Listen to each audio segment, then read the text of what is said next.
10절입니다.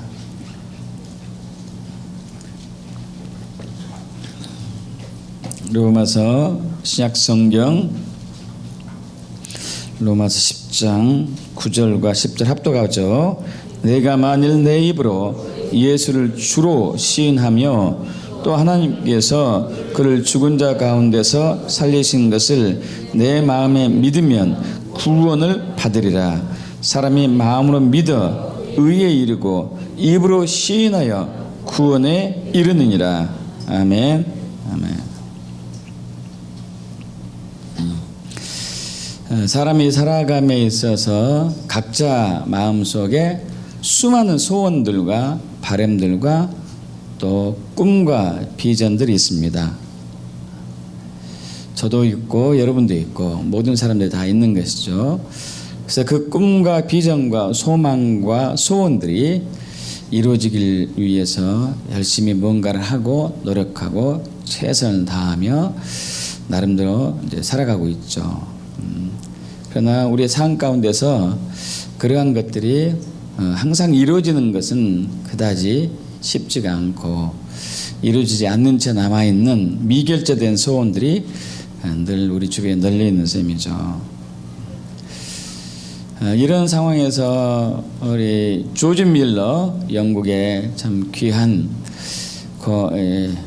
하나님의 사람, 고아들의 아버지였던 조지 밀러의 기도가 우리에게 많은 또 희망을 주기도 합니다. 그분은 5만 번은 응답받았다고 그의 글에 쓰고 있죠.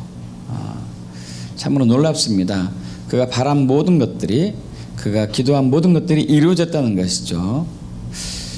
여러분 그렇게 되게 축복합니다. 여러분의 바란 소원과 또한 꿈과 비전들이 이루어지길 축복합니다. 마태복음 17장과 그리고 마가복음 9장에 보면은 그 어떤 아이의 아버지의 호소하는 소리가 들립니다. 그 자녀가 있는데, 아들이 있는데 그 아들이 벙어리면서 기머거리예요. 참 기구하게 이렇게 살고 있는 것이죠. 말도 못하고 듣지도 못하고. 그런데다가 더 힘든 것은 귀신까지 들렸어요. 귀신까지 들려가지고 보통 기머거리나 벙어리와 같지 않고 이 아이가 막 물이 있으면 물로 뛰어들기도 하고 불이 있으면 불로 막 뛰어들기도 합니다. 그러면 이제 큰 사고가 나잖아요. 죽을 수도 있는 것이고 큰 또 화를 입을 수도 있는 것이고. 그래서 항상 이 아이의 아버지는 그 아들로 인해서 마음고생이 심합니다. 그 아버지의 소원이 뭘까요? 아들이 어떻게 해서 나왔으면 좋겠다 이거죠. 그런데 사실 벙어리가 말을 하고 기머리가 듣는 경우는 지금도 어렵지만은 그 당시는 더더욱 힘들었었죠. 그것은 고사하고라도 아니 이 아이가 물에 함부로 뛰어들지 않고 불에 막 들어가지 않았으면 좋겠어요. 귀신 들린 것에서 벗어났으면 좋겠어요. 이런 마음의 소원을 막 갖고 있었지만은 뭐 길이 없었는데 그러다가 소문을 듣게 됩니다. 갈릴리에서 나온 예수라는 분이 그의 제자들과 함께 다니면서 귀신 들리는 데를 귀신 쫓아내고 그리고 벙어리 말을 하게 되고 소경 눈을 뜨게 되고 그리고 중풍병자 나음을 얻고 엄청난 얘기를 듣고 와 우리 아이들에게도 뭔가 길이 있겠구나 하고 이제 그 예수님과 그 일행을 찾아오죠. 그런데 마침 예수님과 12제자 중에서 3제자 베드로, 야고보, 요한은 네 분이서 이제 총 넷이서 변화산으로 올라가서 하나님의 임재 아래 머물러 있었었고 나머지 제자들만 이제 마을에 있었었죠.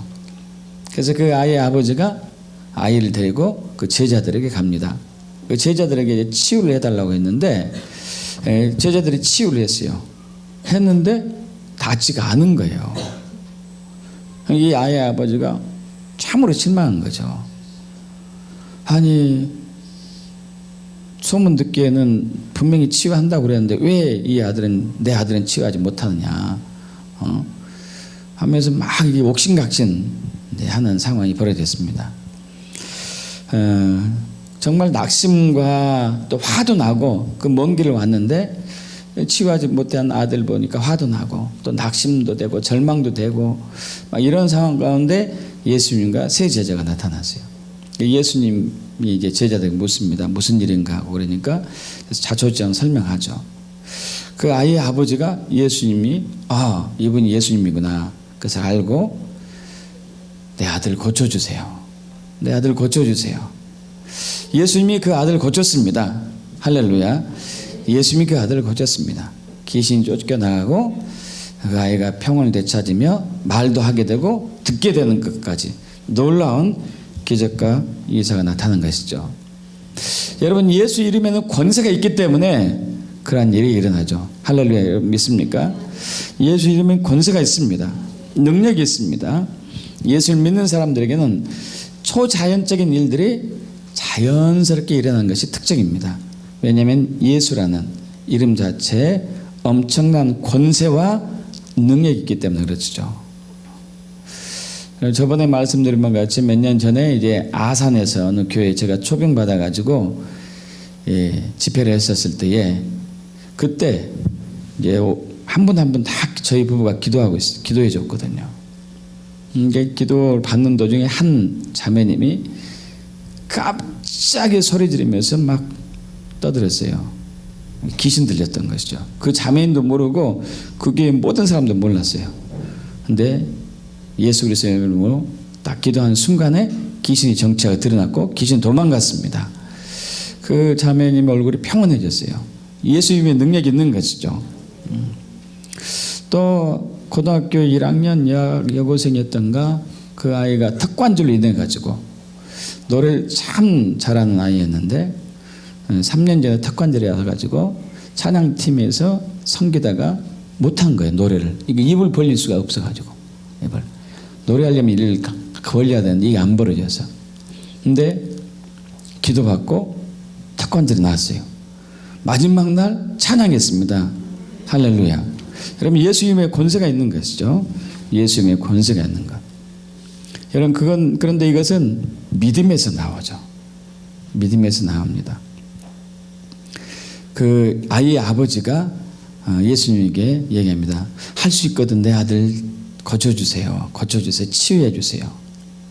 예수님 말씀하시죠. 할 수 있거든이 무슨 말이냐. 믿는 자에게 능치 못할 일이 불가능이 없느니라. 할렐루야. 믿는 자에게 불가능이 없다는 말씀을 하시죠. 여러분, 우리는 이걸 다 알고 있습니다. 믿는 자는 뭐든지 믿음으로 이룰 수가 있다는 것이죠.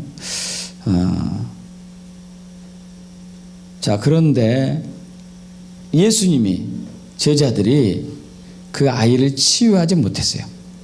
치유하지 못했습니다.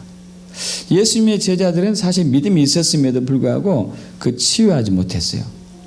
왜 치유하지 못했을까요? 결론적으로도 그 예수님의 제자들도 믿음이 없었던 것이었어요. 믿음이 없었던 것입니다. 자, 오늘은 이러한 믿음에 대해서 우리가 좀 깊이 나눠보길 원합니다. 분명히 우리는 믿음이 세상을 이기기도 하고 믿음이 불가능을 가능케 하기도 하고 믿음이 기적을 일으키게 한다는 것을 알고 있음에도 불구하고 우리 삶 가운데 그런 것이 실제로 나타난 경우가 별로 없다는 얘기예요. 그렇다면 뭔가 우리 믿음의 관점이 성경이 말한 믿음과 우리가 이해하고 우리가 받아들이고 우리가 알고 있는 믿음과 약간은 다르다는 부분을 우리가 짐작할 수 있는 것이죠. 그런 부분을 좀 풀어내기를 원합니다. 믿음은 그야말로 세상을 이길 수가 있습니다. 세상을 변화시킬 수 있다는 얘기죠. 한마디로. 아브라함 링컨 미국의 16대 대통령 잘 아시죠? 그는 노예 해방으로 굉장히 유명한 대통령이고 이를 위해서 남과 북, 미국의 남과 미국의 북이 전쟁을 했었었고 원래 미국의 남이 우세했었지만은 자원이 풍부했는데 결국은 이제 북이 이겼죠. 링컨의 부대가 이겼습니다. 마지막에서 가장 중요한 전투가 있었습니다. 여러분 들어보신 분 아실 거예요. 게티스버그 전투. 1863년 7월 1일에 있었던 게티스버그 전투. 그 전에 5월 달에 이 남군이, 미국의 남군이 큰 전쟁에서 막 승승장구하고 북으로 밀고 올라오고 있었어요. 그래서 이제 그 당시에 남한의 대표 장군이 로버트 리 장군이었는데, 마지막으로 게티스버그에서 모든 것을 끝내버리자. 그래서 전력을 총 집중합니다. 총 집중해서 여기서 끝내고 이제 이 링컨을 포함한 북이 더 이상 살 곳이 없게 만들자고 이렇게 이제 다짐을 하고 올라오죠. 그 전투에서 이제 맞부대는데 첫날은 북이 막 밀려갔어요. 밀려갔습니다. 이제 그러는 와중에 그 장교들이, 북의 장교들이 아브라함 링컨을 보고 있습니다. 왜냐하면 이제 수장이니까요. 그런데 아브라함 링컨이 막 코너에 북이 밀리고 있음에도 불구하고, 북군이 밀리고 있음에도 불구하고 표정이 굉장히 평온하고 확신과 결의에 차 있어요. 그래서 장교들이 그걸 보고 굉장히, 와, 우리 대통령이, 우리 원수가 저런 표정을 하고 있으니까 뭔가 우리도 할 수 있다는 이제 용기를 얻게 되죠. 그러면서 이제 한 장교가 묻습니다. 왜 그렇게 자신감이 있습니까? 자신감이 있습니까? 정말 우리가 밀리고 있고 불투명한 전쟁, 이 전쟁이 우리가 이길 수 있는 확신이 없는데 왜 그렇게 담대하십니까? 담대하십니까? 평온할 수 있습니까? 하고 묻습니다. 이 아브라함 링컨이 그러죠. 난 지금까지 하나님께 기도하면서 하나님께 이 국가를, 미국이라는 국가를 맡겼습니다. 그분은 저에게 이 국가가 보존될 것과 우리가 승리할 것이라는 확신을 줬습니다. 그래서 저는 이 전쟁에 승리할 것을 믿습니다. 우리 북이 승리할 것입니다. 그리고 이제 그 이튿날 막 남군이 계속 밀고 오고 있습니다. 북군은 수세에 밀리고 3일째 되는 날, 불과 3일 만에 전세를 7월 3일 날 이제 엎었는데, 그때 남군이 이제 총 병력들이 12,500명 쭉 밀고 왔었는데, 거기서 6,555명이 죽거나 부상당했어요. 포로로 잡히거나 절반 이상이 괴멸된 거죠. 북군의 피해는 거기에 비하면 아주 적었어요. 1,500명도 되지 않았습니다. 거기서 승리하가지고 결국 남북전쟁에서 이기게 된 셈이죠. 이것은 링컨의 믿음으로 인해서 하나님이 베푸신 은혜죠. 여러분, 믿음은 하나님의 놀라운 능력과 권세를 풀어냅니다. 믿으시죠? 자, 그런데 아까 말씀드린 것처럼 우리가 상황 가운데 이러한 삶들이 늘 일어나야 되는데 그러지 않는 이유는 뭔가 믿음의 주소가 성경이 말하는 주소와 좀 어긋난 부분이 있는 것이에요. 믿음의 오해들이 있습니다. 여러분, 믿음에 있어서 가장 중요한 두 가지가 있어요. 가장 중요한 두 가지. 몇 가지라고요? 두 가지 있어요. 하나는 의심이 없어야 돼요. 당연한 얘기죠. 의심이 없어야 돼요. 의심이. 두 번째는 맡겨야 되는 거. 두 번째는 맡겨야 되는 거. 시편 37편 4절 5절이죠. 또 여호와를 기뻐하라. 그가 내 마음의 소원을 이루어 주시리로다. 하나님 우리의 마음의 소원을 이루어 주십니다. 할렐루야. 하나님은 저와 여러분의 마음의 소원을 이루어 주십니다. 그런데 5절이에요. 37편 5절에 내 길을 여호와께 맡기라. 그를 의지하면 그가 이루시고. 할렐루야. 우리의 소원을 그가 이루신다는 얘기겠죠. 우리가 의심 없이 그분에게 맡기면은 그분이 우리의 소원을 이루십니다. 이것이 믿음이거든요. 그런데 문제는 우리가 믿는다고 하면서 의심하는 분들이 굉장히 많아요. 의심하는 분들. 어떤 어려움이 닥쳤을 때 우리는 기도하죠. 그리고 의심한다는 것은 무엇일까요? 그것이 이루어질까? 이루어져야 될 텐데? 이루어지면 좋을 텐데? 이거는 다 의심하는 표현들이에요. 근심, 걱정, 염려, 두려움, 조바심, 이런 건 다 의심하는 증거들이에요. 의심하는 증거들. 그래서 야고보서 1장 5절에서 8절까지 야고보서 기자가 얘기합니다. 너희 중에 누구든지 지혜가 부족하거든 모든 사람에게 후히 주시고 꾸짖지 아니하신 하나님께 구하라. 그리라면 주시리라.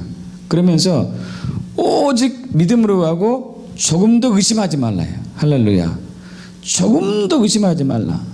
자, 여러분의 기도가 했는데 조금 더 의심이 없어야 돼요. 그게 진짜 믿음이에요. 할렐루야. 조금 더 의심이 없는 거. 의심하는 자는 마치 바다에 바람에 밀려 요동하는 바다 물결 같은데, 이런 사람은 무엇이든지 주께 얻기를 생각하지 말아라. 주께 얻기를 생각하지 말아라. 두 마음을 품어 모든 일에 정함이 없는 자로다. 자, 아까 벙어리 있고 기먹은 그리고 귀신 들린 아이의 아버지가 예수님의 제자들이 고치지 못하자 예수님께 와서 구합니다. 할 수 있거든요. 한번 해보세요. 자, 할 수 있거든요. 무슨 얘기냐? 우리나라 표현과 영어 표현이 좀 다른데, 영어 표현은 그 아빠가 이렇게 if you can anything 그래. 당신이 뭔가 할 수 있으면 만약에 할 수 있으면 한번 해보세요. 만약에. 이 만약이라는 단어는 의심이 들어갔다는 얘기거든요. 불신이 들어갔다는 얘기죠. 그때는 주님이 어떻게 할 수가 없어요. 의심이 없어야 되는데 의심 없는 믿음을 갖게 될 축복합니다. 의심이 없어야 돼요. 의심이. 그래서 예수님이 얘기하죠. 만약에가 무슨 얘기냐.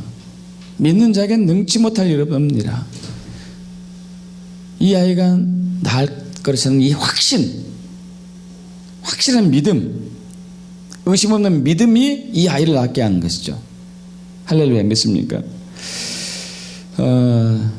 찰스 잉글리스리하고 하는 찰스 잉글리스, 이분 이제 돌아가신 지 오래됐는데, 이분이 유명한 전도자입니다.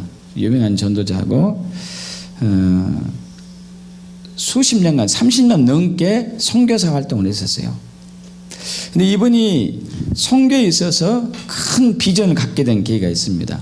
선교의 열매를 맺게 된 그 계기가 있는데, 그 계기는 뭐냐면은, 이분이 한 번은 배를 타고 영국에서 미국으로 이제 쭉 가고 있는데, 대서양으로 건너서 가고 있죠. 자, 근데 그 배 선장이 참 훌륭한 분이었어요. 믿음이 독실한 크리스찬이었습니다. 배 선장이. 그래서 그 배 선장과 배를 타고 영국에서 미국까지 가는 도중에 많은 얘기를 나눴었는데, 그 배 선장이 자기가 정말 진짜 의심 없는 믿음을 갖게 된 계기를 그 선교사에게 들려줍니다. 잉글리스 선교사님, 지난 5주 전에 저는 지금 이 해협을 통과할 때 일어났던 참으로 한 가지 특이한 사건이 저를 그리스도인의 삶으로서 완전히 내 삶을 바꿔놨습니다. 내 삶을 완전히 바꿔놨습니다. 그 전까지만 해도, 그 일이 있기 전까지만 해도 저는 미지근한 교인이었습니다. 미지근한 그리스도인이었습니다. 믿는 건지 안 믿는 건지 잘 모르는. 여러분, 이러한 우리 교인들이 많죠. 내가 믿는 건지 안 믿는 건지 잘 모르는. 자, 그때 5주 전에 우리 배에 한 분이 타고 있었는데, 그분은 조지 밀러 선생님이었습니다. 근데 당시 이 해협을 통과하는데 너무도 안개가 진하게 껴가지고 22시간 동안 우리는 항해를 하지 못하고 그 자리에 정박해 있었습니다. 그때 누가 제 어깨를 두드렸는데 뒤를 돌아다 보니까 조지 밀러 선생님이었습니다. 그분이 저에게 얘기했습니다. 선장님, 저는 이번 주 토요일 오후까지 퀘벡에 도착해야 됩니다. 그러자 그날은 수요일이었는데, 그건 불가능합니다. 아무리 빨라도 일주일 열흘 걸리는데 어떻게 수요일까? 이 상황에서는 불가능합니다. 이 상황에서 불가능합니다. 안 됩니다. 그러자 그분이 얘기합니다. 좋습니다. 이 배가 나를 토요일까지 들여댈 수 없다면은 나는 하나님이 어떤 방법을 강구하도록 하나님께 요구하겠습니다. 그분은 지금까지 75년 동안 한 번도 나의 소원을, 나의 기도를 어긴 적이 없습니다. 할렐루야. 여러분 그렇게 축복합니다. 75년 동안 한 번도 나의 소원을, 나의 기도를 듣지 않아준 적이 없습니다. 그러자 선장이 얘기합니다. 당신을 도와드리고 싶지만은 이 상황에서 나는 어쩔 수가 없습니다. 이렇게 진하게 안개 꼈는데 한 찹도 못 하는데 어떻게 합니까? 그래서 이제 그 조지 밀러가 그러면은 우리 함께 그 방으로 들어가서 함께 기도합시다. 그래서 나는 그분 뒤를 따라가면서 얘기했습니다. 속으로 이 사람 완전 돌았구나. 좀 맛이 갔구나. 뭔가 이상한 사람이다. 이번 항해가 쉽지 않겠구나. 안개도 진하게 낀 데다가 도란 사람까지 있어가지고 정말 힘들겠구나. 이렇게 하고 따라갔습니다. 그러면서 얘기했습니다. 밀러 선생님, 이 안개가 얼마나 심각한지 모르겠습니까? 도대체 안 보입니까? 아니요. 조지 밀러가 얘기했습니다. 내 눈에는 안개가 짙고 안 짙고는 중요하지 않습니다. 나는 지금 살아계신 하나님을 보고 있습니다. 할렐루야. 내 눈은 안개를 본 게 아니고 살아계신 하나님을 보고 있습니다. 여러분의 눈이 뭘 봅니까? 힘들게 하는 환경을 보시지 말고 그 뒤에서 초월하시는 역사하신 하나님을 보기를 축복합니다.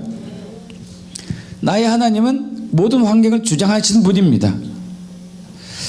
그렇게 대답하고 그분은 무릎 꿇고 짤막하게 기도했습니다. 아주 짧았습니다. 1분도 안 걸리던데요.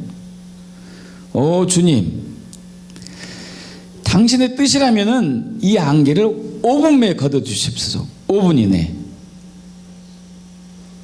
주님께서는 제가 토요일까지 퀘벡에 도착해야 한다는 것을 알고 계십니다. 나는 이것이 주님의 뜻이라고 믿습니다. 이 기도를 듣는 순간 저는 생각했습니다. 이야, 이건 정말 엉터리 같은 기도다. 이거 무슨 5살 먹은 애기도 아니고 이거 무슨 기도가 이러냐. 그리고 이제 그래도 나도 크리스찬이기 때문에 그의 기도가 끝난 이후에 저도 기도하려고 딱 하자 손을 저에게 얹었더니 기도하지 말라고 그랬어요. 그래서 왜요? 그랬더니 2가지 이유 때문에 기도할 필요가 없습니다. 첫째, 당신은 기도한 대로 하나님이 들어주지 않을 거라는 것을 의심하고 있습니다. 당신의 의심하는 기도는 하나님 들어주지 않습니다. 2번째, 이미 하나님께서 나의 기도를 들었다고 나는 믿습니다. 그래서 당신은 기도할 필요가 없어요. 거짓말처럼 5분도 안 돼가지고 안개가 사라졌어요. 할렐루야.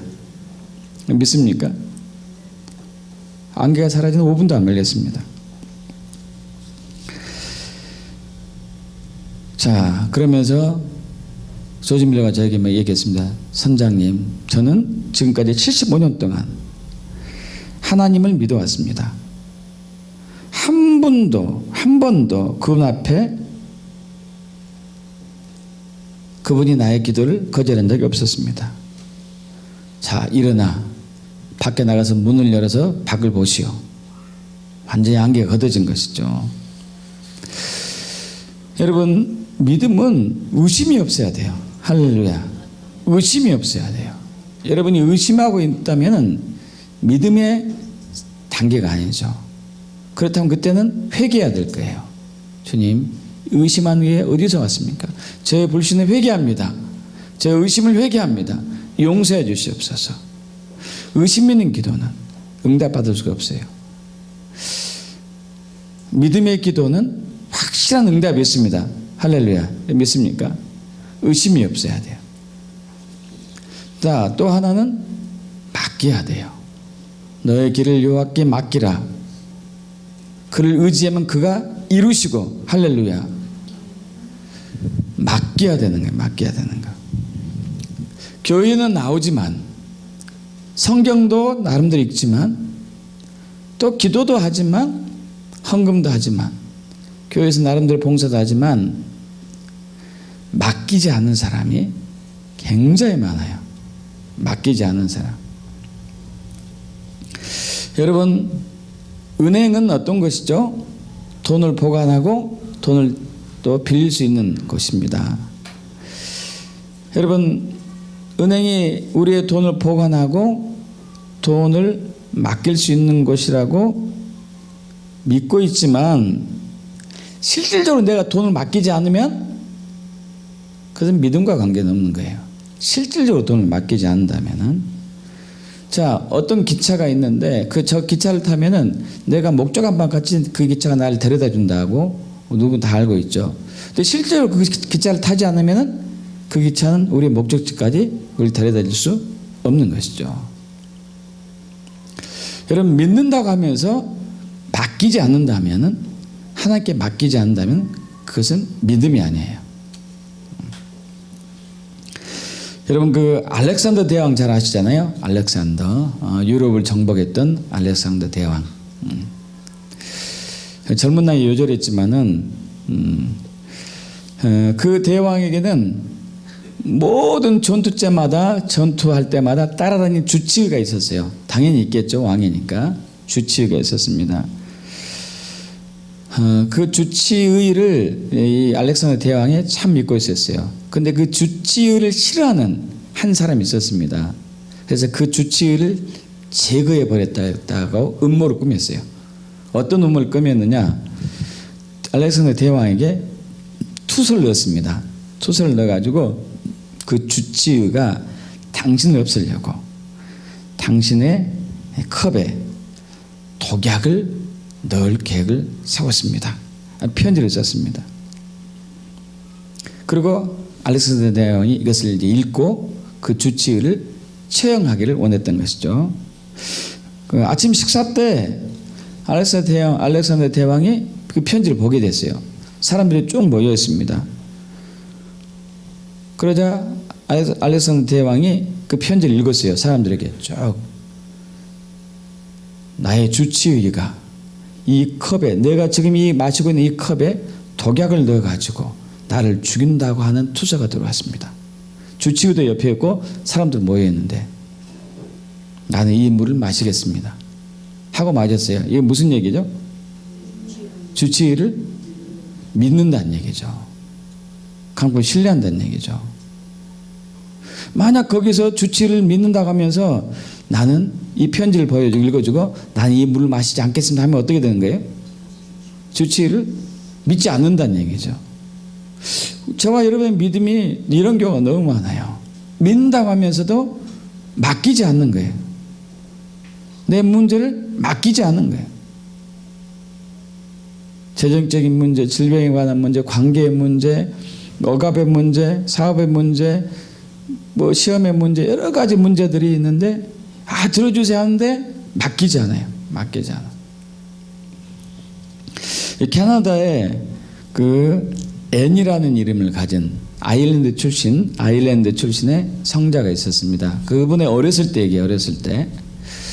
이 여인이 이제 어렸을 때 그 아주 못된 그 악질 그 주인 부부 아래서 굉장히 박봉의 얼굴을 받고 일을 하고 있었어요. 어려운 출신이어서 가지고 이 모진 부부가 이 애인이라는 소녀에게 뭘 시켰냐면은 물을 길러 오겠는데 이 물을 근데 이 물이 그 마을이 언덕 위에 있었는데요. 물을 길러 가면 1.6km를 갔다 와야 돼. 1.6km. 가는데 1.6km, 오는데 1.6km. 이렇게 오고 가는데 이제 4km 약간 안 되는 엄청난 거리죠. 그런데 이제 물을 길러야 돼. 물을. 얼마나 힘들겠어요. 얼마나 힘듭니까? 너무 힘들어가지고 이제 기도를 합니다. 근데 또 그 성에는, 그 마을에는 오래전에 있었던 그 우물이 하나 있긴 있었어요. 근데 그 우물이 마른 지가 오래됐습니다. 물이 안 나온 지가 오래됐어요. 바닥이 완전히 메말란 지가 오래됐어요. 물기 한 방울도 없이. 예인한 이 소년이 기도합니다. 소녀가 기도합니다. 자기 전에 이 말씀을 읽는데 이사야 41편 18편 이사야 41절 18절과 21절의 말씀이 딱 왔어요. 무슨 얘기냐면 내가 헐벗은 산에 강을 내며 골짜기 가운데 샘이 나게 하며 광야가 못이 되게 하며 마른 땅이 샘 군원이 되게 할 것이며 나 여호와가 말하노니 너희 우상들은 소송하라 야곱의 왕이 말하노니 너희는 확실한 증거를 보이라. 이 말씀이 딱 마음에 왔어요.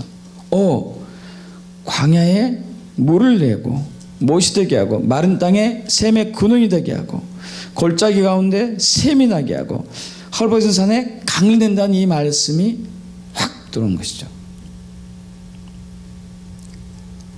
그러면서 기도합니다. 주님, 제가 물을 기르는데 얼마나 힘이 드는가 모릅니다. 저는 작고 연약한 소년인데 그러나 하나님께서 이 말씀을 듣는 순간에 제 마음에 확실한 것을 보여주셨습니다. 그래서 제가 물 깃는 것에 있어서 이 모든 것을 하나님께 맡깁니다. 하나님 저의 고통의 소리를 들어주시고 이 메마른 샘에 다시 물이 나게 하여 주옵소서. 메마른 샘에 물이 나게 하여 주옵소서. 저는 이것을 믿음으로 확실하게 증거하겠습니다. 그리고 그 다음날 또 물 길리는 시간이 되는데 물동이를 들고 산 아래로 내려간 것이 아니라 샘으로 갔어요. 마을 사람이 묻습니다. 어디 가? 그러니까 물 길리러 했더니 물 길리려면 거기 가면 안 되잖아. 저 밑으로 가야지. 그 물 안 나온 지 오래된 건 다 알잖아. 매일매일 저쪽 밑에서 길렀더니 왜 오늘 그리 가는 거야? 하나님이 주실 걸 믿기 때문에요. 제가 하나님께 기도하면서 저의 어려움을 주님께 맡겼습니다. 주님이 저의 기도를 응답하신 걸 믿습니다. 그리고 그 우물에 갔어요. 그 우물의 깊이가 한 25m, 30m 되는데 물이 가득 찼어요. 할렐루야. 물이 가득 찼어요. 여러분, 우리는 맡긴다 하면서 교회는 나와요. 믿는다고 말은 해요. 근데 실질적으로 맡기진 않은 것이죠. 실질적으로 맡기진 않아요. 이런 그러한 믿음이 되길 축복합니다. 의심 없는 믿음, 맡기는 믿음이 되길 축복합니다. 그럼 반드시 응답받는 것이죠. 할렐루야. 믿습니까? 그러려면 어떻게 되냐 이거예요. 그런 믿음이 되려면 어떻게 되냐. 오늘 본 말씀 다시 한번 읽었습니다. 합독해 보죠. 로마서 10장 9절에서 10절. 내가 만일 내 입으로 예수를 주로 시인하며 또 하나님께서 그를 죽은 자 가운데서 살리신 것을 내 마음에 믿으면 구원을 받으리라. 사람이 마음으로 믿어 의에 이르고 입으로 시인하여 구원에 이르느니라. 아멘. 여러분, 우리가 착각하는 게 있어요. 믿음은 우리의 행위에서 나오지 않아요. 믿음은 우리의 마음에서 나오지 않아요. 머리에서 나오지 않아요. 믿음은 우리의 기분에서 나오지 않습니다. 믿음은 우리의 마음에서 나와요. 할렐루야. 믿음은 마음의 영역뿐이에요. 마음의 영역. 영과 마음의 부분이죠. 믿음은 영으로부터 마음으로부터. 우리의 머리나 우리의 행위나 우리의 기분에 따라서 믿음은 달라지지 않습니다. 우리는 자꾸 믿음을 우리의 외적 행위하고 직결시키려고 그래요. 여러분, 믿음의 결과 외적 행위가 나타나기도 합니다. 전도하기도 하고 11조 하기도 하고 또 기도하기도 하고 또 구제하기도 하고. 여러분, 그러나 이것을 했기 때문에 내가 믿음이 있다는 것은 아니에요. 믿음의 결과로서 나온 것이지 그것이 원인은 아니라는 얘기죠. 그것이 원인은 아니에요. 내가 교회에 나왔기 때문에 믿는다는 것은 아니에요. 믿는다는 것은 내 마음의 영역이에요. 마음에서 의심이 없어야 돼요. 마음에서 완전히 맡겨야 되는 것이죠. 행위는 내가 했기 때문에, 교회에 나왔기 때문에 여전히 맡기지 않고 있고 여전히 의심하고 있다면 그건 믿는 게 아니라네. 근데 우리는 그것으로 치부해버려요. 그것으로 그냥 교회 나오니까 믿는 거 아니야? 그냥 헌금하고 있으니까 믿는 게 아니야? 기도하니까 믿는 거잖아. 기도했으니까 들어주겠지 뭐. 이게 아니고 확신이 마음에 확 이렇게 결의를 하니까요. 마음에 확 믿어지는 거예요. 아까 조지 밀러처럼 안개가 진하게 꼈는데 5분 이내에 이 안개가 걷어지길 나는 명합니다. 그리고 확 믿는 거죠. 확 믿는 거. 아, 될까? 돼야 될 텐데 될 거야. 되겠지 뭐. 돼야지 하나님이지 뭐. 뭐 이런 식으로 한다면은 이건 믿음이 아니라는 얘기죠. 확 와야 된다는 얘기. 확 이렇게. 그것은 마음으로부터 오는 거죠. 마음으로부터. 내 외적 행위에서 나오는 게 아니고. 근데 자꾸 우리는 내 믿음과 외적 행위를 결부시키려고 그래요. 외적 행위를. 또 하나, 이런 믿음은 머리가 아니라 가슴에서 나와요. 첫 번째 믿음은 내면이지 외적에서 나온 게 아니고, 두 번째 믿음은 이 머리가 아니라 가슴에서, 마음에서 나오는 것이죠. 우리는 우리가 알고 있는 지식을 자꾸 들이면서 거기에 기준을 삼으려고 하죠. 거기에 기준을. 자, 아까 앤이라는 소녀가 물을 길르러 갔습니다. 기도하고 난 이후에 메마른 샘으로 물을 길르러 가죠. 사람들이 묻습니다. 야, 거기가 물 안 나오는데 왜 그리로 가는 거야? 그 머리로 하는 거죠. 머리로. 우리의 머리는 그걸 판단할 수 있는 능력이 있어요. 머리는. 아까 이제 제가 그 마가복음 9장과 마태복음 17장에서 그 벙어리 되고 기머거른 그리고 귀신 들린 아이의 아버지, 그 아이의 아버지가 예수님께 와서 간청합니다. 할 수 있거든요. 한번 해보세요. 왜 이런 표현을 할까요? 왜냐하면 그 전에 제자들이 실패했기 때문에, 아, 이 양반도 실패할 가능성이 농후하구나. 그러나 믿자봤자 한번 번전 한번 속는 셈 치고 한번 던져나 보자 이거죠. 던져나 보자. 그러면 이건 믿음이 아니거든요. 자기 머리에서 나온 거지. 제자들도 못 고쳤으니까 선생도 별 볼일 있으려고 이런 것이죠. 이런 거. 자, 우리가 어떤 일에 있어서 뭔가를 시도했는데 안 됐을 때 우리는 기도를 합니다. 그러나 안 됐을 때 이 실패했던 그 기준이 그것이 있어요. 그것 때문에 기도해서 되면 좋고 안 되면 말고 해요. 되면 좋고 안 되면 말고. 그럼 여러분 이것은 응답받지 못하는 거죠. 여러분 믿음은 마음에서부터 나오는 것이죠. 1973년 2월 달에 있었던 일인데, 어느 이제 미국의 한 목사님이 버지니아 주에 있는 린치버그에서 열린 그 목회자 집회에 참여했습니다. 굉장히 많은 사람들이 거기에 한 5천 명의 목회자들이 참여했는데요. 그때 강사였던 제리 포엘 목사님의 버스 사역이 뭐냐면은, 교회가 이제 미국의 교회는 뭐 번화가 도시 중심에 있지만은 시골 같은 경우는 굉장히 이제 집이 뜨문 있잖아요. 그래서 이 제리 포엘 이 목사님은 버스 사역에 대해서 굉장히 관심 있는 분이에요. 버스 사역, 대형 버스를 사가지고 이제 멀리 있는 집을 다니면서, 원거리 있는 집을 다니면서 전도하는 거죠. 복음을 전하는 거죠. 자, 거기에 대한 이제 강의였고, 거기에 대한 이제 말씀을 이제 듣게 되는데, 이 한 목사님이 말씀을 듣는 도중에 하나님의 음성이 들려왔습니다. 그 이제 목사님 이름이 존이었는데, 존, 너는 앞으로 1년 후에 네가 지금 현재 속한 교회에 교인 수만큼 이 버스 사역을 통해서 교인이 늘어날 것이다. 자, 이 교인 수가 418명이었어요. 418명이었는데 1년 후에 버스 사역을 통해서 418명이 불어날 것이다. 이 음성이 들려왔어요. 그 음성을 듣고 이거 무슨 택도 없는 소리야? 여러분 교인 한 명 존다는 게 얼마나 어려워요. 더구나 버스를 사야 돼요. 버스가 가격이 꽤 많이 갑니다. 제가 이제 뭐 듣기로는 뭐 억대 가까이 돼요. 억대 가까이.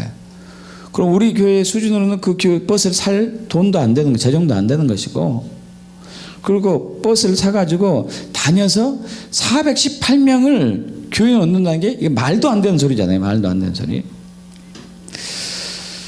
와, 이렇게 하고 이제 숙소로 돌아왔는데, 야, 그거 가능할까? 이건 말도 안 되는 소리인데, 그 다음날 또 이제 그 집회에 참여했는데, 여러분에게 제가 카드를 나눠드릴 텐데, 여러분이 1년 이내에 버스로 사역하고 싶어서, 버스로 사역을 통해서 새로 이렇게 이제 여러분 교회에 드리고 싶은, 새로 전도해서 여러분 교회에 정착하고 싶은 교인 수를 적으십시오 그랬어요. 적으십시오. 이분이 갈등 온 거예요.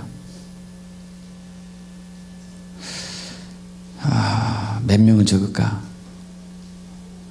다른 사람 눈치 보니까 뭐 5명, 10명 뭐 이런 식으로 다 적은 것 같은데 418명 이거 적자니 이거 완전히 웃음거리가 될 것 같고, 그래서 마지못해 그래도 418명을 딱 했는데, 또 하필 이분이 읽었어요. 또 사람들 많은 못 봐서 어느 목사님 몇 명, 어느 목사님 몇 명, 다 이제 5명, 8명 뭐 이런 식으로 하고 있는데, 존 목사님 418명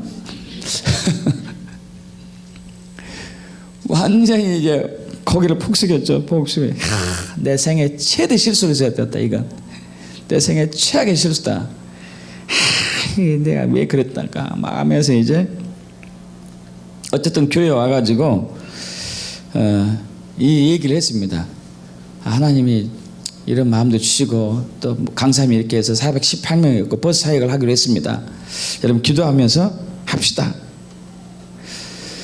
여러분 놀라운 결과가 나왔습니다. 딱 1년 지날 때 딱 계산해 보니까 버스는 물론 이제 구입이 됐고, 새로 들어온 교인이 438명이었어요.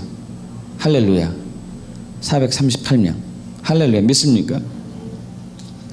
여러분, 우리는 이 믿음의 영역을 자꾸 머리로 이해해서, 머리로 계산해서 뭔가 하려고 하는 거예요. 머리로는 도저히 그게 1년 사이에 500명 가까이가 전도하는 게 불가능하죠. 불가능해요. 그래 주님이 하시면 하는 거예요. 할렐루야. 믿습니까? 그래서 마음으로부터 나와야 돼요. 마음으로부터. 이 머리가 아니라 마음으로부터. 할렐루야. 여러분, 또 믿음은 기분이 아니에요.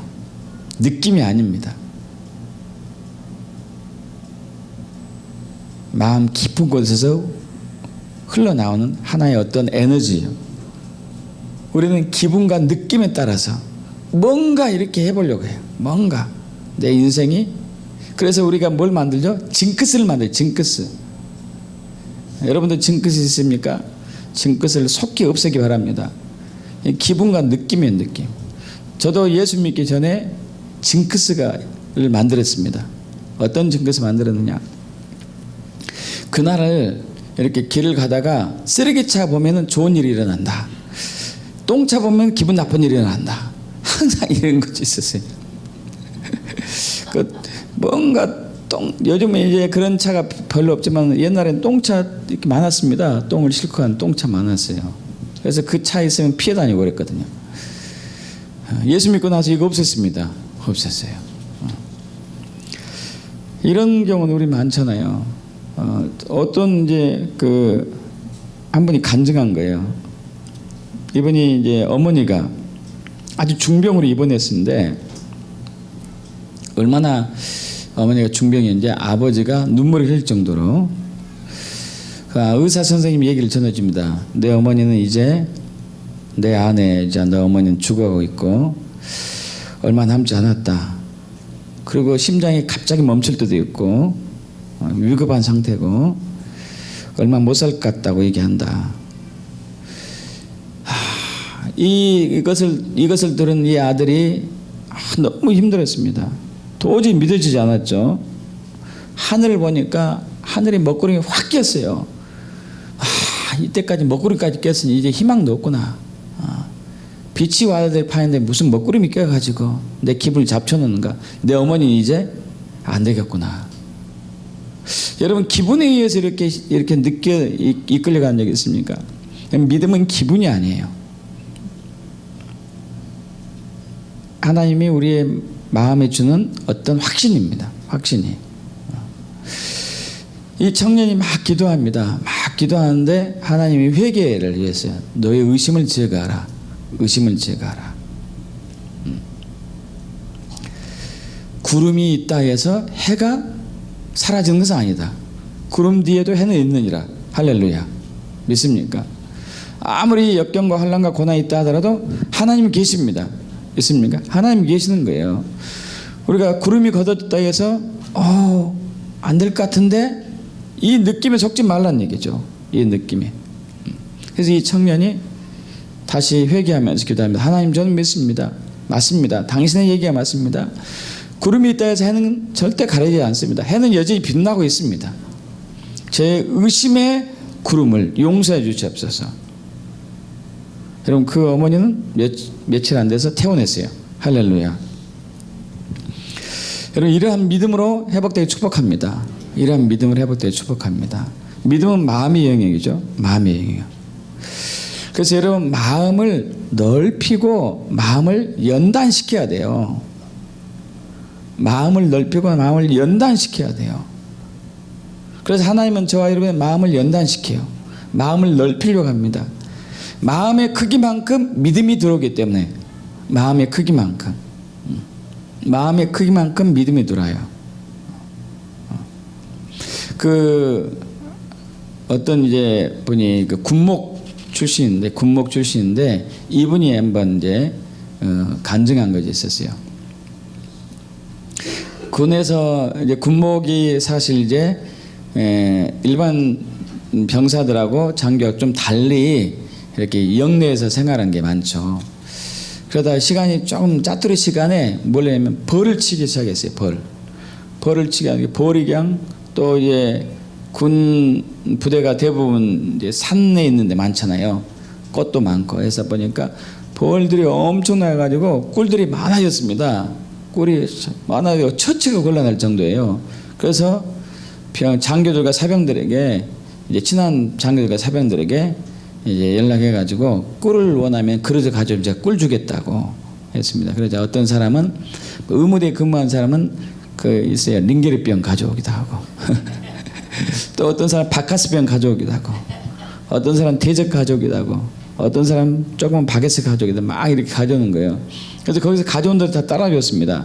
바카스병 가져오면 바카스병에다가 링게르병 가져오면 링게르병에다가 주전자 가져오면 주전자에다가 이거 소문 돌았어요. 근데 바카스병으로 가져온 사람이 전화했어요. 아니 누구는 주전자에 퍼주고 나는 왜 바카스에 빼줍니까? 이거 공평하지 않지 않습니까? 바카스 주려면 다 바카스 주고 주전자 좀 다 주전자 주지 왜 누구는 바카스병이고 누구는 주전자입니까? 그 군목이 뭐라고 그럴게요? 나는 그릇을 가져오라고 그랬지 바카스병을 가져오라는 적 없습니다.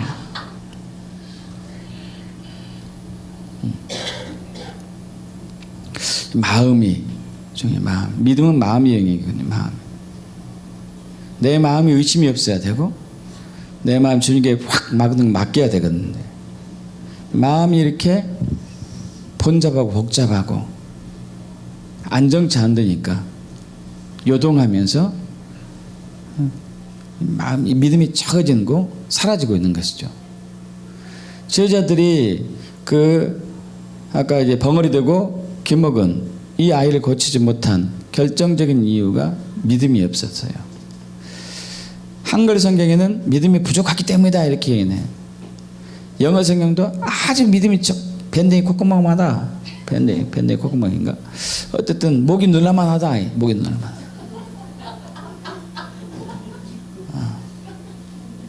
믿음 마음의 영역이 마음이에요. 그래서 하나님 우리의 마음을 연단시킵니다. 마음을 연단시켜요. 그럼 마음이 연단되기를 거절하지 마십시오. 마음이 연단돼요. 그럼 조지 밀러도 75년 동안 80년 동안 평생 동안 기도 응답을 다 받았지만요, 처음에 7년간은 기도 응답을 한 번도 못 받았어요. 7년 동안. 왜냐, 그 마음이 문제였거든요. 하나님 그 마음을 다뤘어요. 마음을. 그러면서 그가 얘기합니다. 믿음을 강하게 하는 유일한 길은 믿음의 연단뿐이다. 믿음의 연단뿐이다. 마음의 연단뿐이자. 마음의 연단뿐이다. 그래서 믿음이 큰 믿음인가 작은 믿음이 있는 것이죠. 큰 믿음과 작은 믿음. 큰 믿음을 소유하기를 축복합니다. 그 믿음을 소유한 사람이 백부장이라는 사람입니다. 한번 보겠습니다. 마태복음 8장 5절. 마태복음 8장 5절.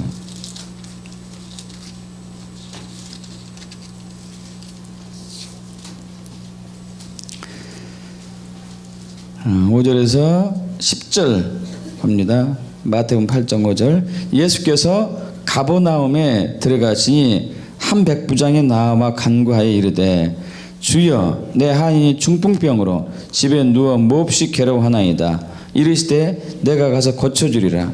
백부장이 대답하여 이르되 주여 내 집에 들어오심을 나는 감당하지 못하겠사오니 다만 말씀으로만 하옵소서. 그러면 내 하인이 낫겠사옵나이다. 나도 남의 수하에 있는 사람이요 내 아래에도 군사가 있으니 이대로 가라 하면 가고 저더러 오라 하면 오고 내 정도로 이것을 하라 하면 하나이다. 예수께서 들으시고 놀랍게 여겨 다른 자들에게 이르시되 내가 진실로 너에게 이르니 이스라엘 중 아무에게서도 이만한 믿음을 보지 못하였노라. 아멘. 13절 합동합니다. 예수께서 백부장에게 이르시되 가라 내 믿음대로 될지다 하시니 그 즉시 하인이 나으니라. 할렐루야. 여러분, 백부장의 믿음이 예수님을 깜짝 놀라게 했습니다. 여러분, 그런 믿음이 저와 여러분이 있길 축복합니다. 예수님이 깜짝 놀랐어요. 여러분, 여기 10절에서 예수께서 들으시고 놀랍게 여겨, 기이하게 여겨 개혁한 거니까요. 개정판은 놀랍게 여겨. 이 놀랍다는 얘기가 헬라어로 다우마주란 단어인데 깜짝 진짜 놀란 거예요. 우와, 이거 이런 경탄한 거예요. 경탄한 거. 깜짝 놀란 거예요. 깜짝 놀란 거. 그러면서 이만한 믿음, 이만한 단어가 토스투스인데 엄청나게 큰 믿음이라는 얘기예요. 엄청나게 큰 믿음을 내가 본 적이 없다. 여러분, 지금 이제 이 백부장이 예수님께 와가지고 주여 이렇게 얘기하고 있습니다. 주여. 여러분, 이 주라는 단어, 로드라는 단어가 여러분 예수 그리스도를 이제 믿는다는 것은 아까 의심이 없고 맡게 된다는 거 아니에요? 맡게 된다. 맡긴다는 것은 왜 맡기게 될 수밖에 없냐면 그분이 나의 주인이라는 얘기죠. 주인. 여러분, 우리가 이 주인이라는 의식이 우리 동양 사고에서는, 한국 사고에서는 서양 사고나 또 이스라엘 히브리인들 사고와는 좀 다릅니다.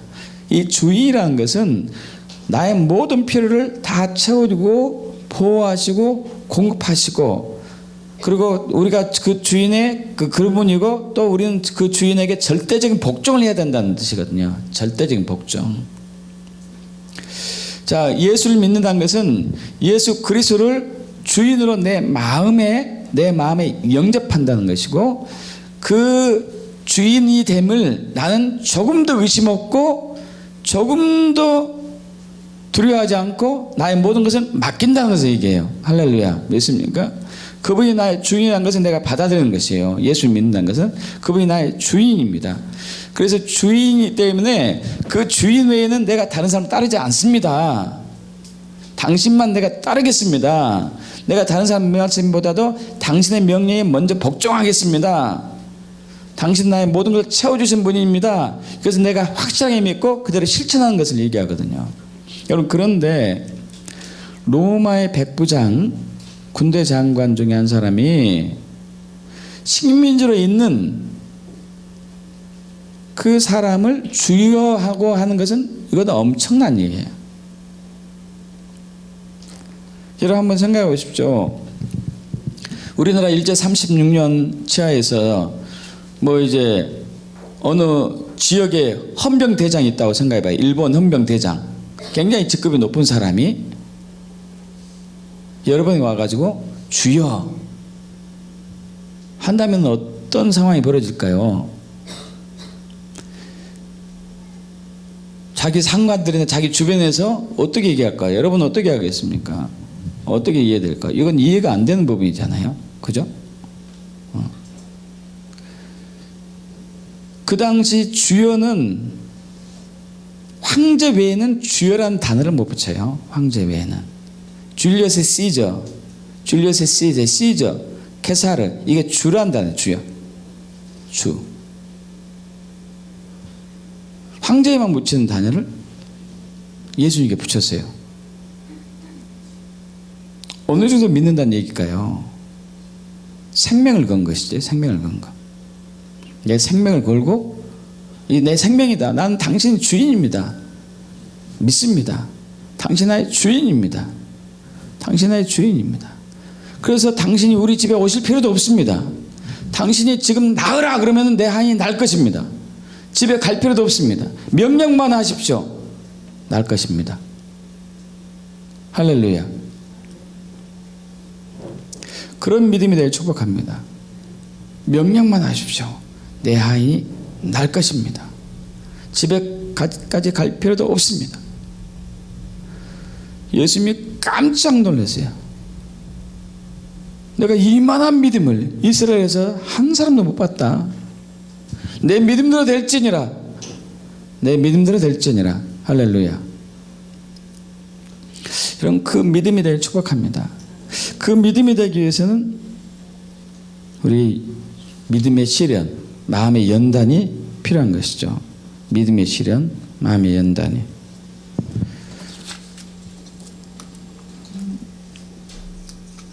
베드로전서 1장 6절 7절을 말씀합니다. 그러므로 너희가 이제까지 여러 가지 시험으로 말미암아 잠깐 근심하게 되지 없었으나 오히려 크게 기뻐하도다. 너희 믿음의 확실함은 불로 연단하여도 없어질 금보다 더 귀하여 예수 그리스도 나타나실 때 칭찬과 영광과 존귀를 얻게 할 것이다. 베드로전서 4장 12절 13절. 사랑하는 자들아, 너희를 연단하려고 하는 불시험을 이상한 일을 당하는 것으로 이상히 여기지 말고 오히려 너희가 그리스도의 고난에 참여한 것을 즐거워하라. 이는 그의 영광을 나타내실 때 너희를 즐거워 기뻐하게 하려 함이라. 여러분, 우리의 마음이 연단되고 시험받아서 단련되지 않으면 우리의 믿음이 자라갈 수가 없고 성숙되게 할 수가 없고 커질 수가 없어요. 우리는 이런 것들을 잘 피하려고 하죠. 아까 말씀드린 것처럼 5만 번 응답받은 조지 밀려도 7년간 기도 한 번도 응답받지 못한 적이 있었습니다.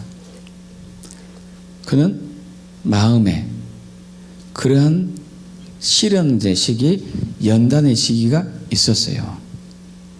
그것을 통과하고 나서 그 마음이 확실하게 예수를 믿게 되고 난 이후부터는 그의 기도는 한 번도 거절당한 적이 없어요.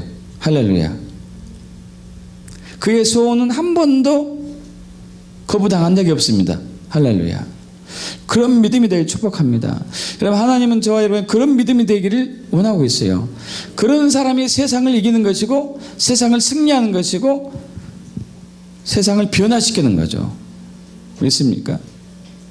그냥 여러분 교회에 와 있다고 해가지고 내가 성경에 알고 있다 해서 내가 믿고 있다고 생각하지 마십시오. 믿음은 어떤 행위도 아니고 기분도 아니고 머리에 든 지식도 아니고 마음이에요. 마음. 할렐루야. 이 마음의 영역이에요. 마음의 영역. 내 마음이 확실해야 돼요. 내 마음이 예수님이 나의 주인이다. 그래서 나는 무슨 일이 있어도 당신만 따르겠다. 그리고 당신을 신뢰하고 나는 의심할 것도 없고 당신 나의 모든 것을 다 이루어진 것을 내 마음이 믿는다. 할렐루야. 이런 믿음에 대해 축복합니다. 그분은 우리의 아버지이기 때문에, 우리의 모든 필요를 다 채우시기 때문에, 우리를 향하신 계획이 이미 창세 전에 다 완성되기 때문에 그분은 그분의 능력으로 우리의 믿음을 통해서 다 이루십니다. 문제는 우리의 믿음의 문제거든요. 우리의 마음의 문제고, 마음의 문제고. 이제 새로운 대부흥의 시대가 오고 있습니다.